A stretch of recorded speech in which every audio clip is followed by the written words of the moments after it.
Yeah, when I started, as a kid, playing baseball, and I wanted to do it all the time, sports all the time, my dad gave me a choice. He said, hey, listen, either play and be the best you can and do it every day, etc., or let's go to work. So I played all the time. Well, Dad was working all the time. And Mom was a typical mom, a great mom, and handled all the mom things. And when she could come to a game, she'd come to a game. When she couldn't, she wouldn't. And it didn't affect me at all. I didn't think they didn't love me because they weren't there or anything like that, because I knew they loved me just by what they did. They did mom and dad things. And I didn't have to have that support system, which a lot of kids have and need and desire and get to be successful. So I had to do a lot of it on my own, which certainly develops a certain philosophy and puts you in a certain direction.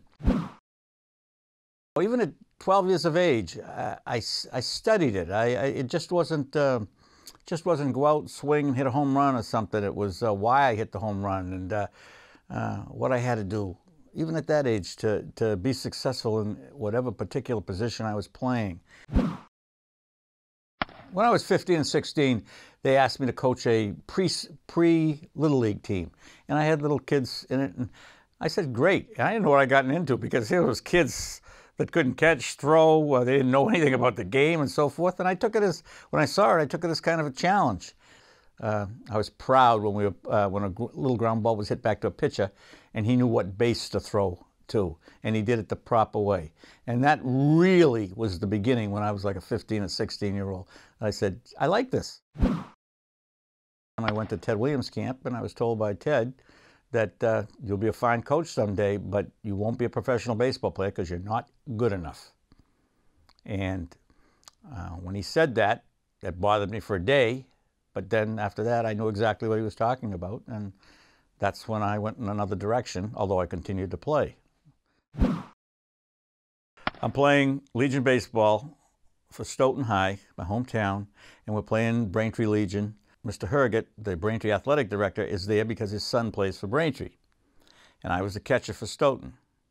We get in the last inning, we got to win the game, and I had a good game. Anyway, I got on first in a hit, stole second, stole third, and then I stole home. So I walked, the game's over, and I walked behind the backstop, and he taps me on the shoulder. I didn't know who he was, and he said, I understand you go to Springfield College. Yes, I do, and I play baseball. And he said, when you graduate, you look me up at Braintree High, and I'll have a job for you. Now I'm a 19-year-old, 18-year-old kid behind the backstop, and listen, I couldn't wait to tell my parents, and so forth and so on, because I didn't know what it meant, but wow. And that's how I ended up in Braintree.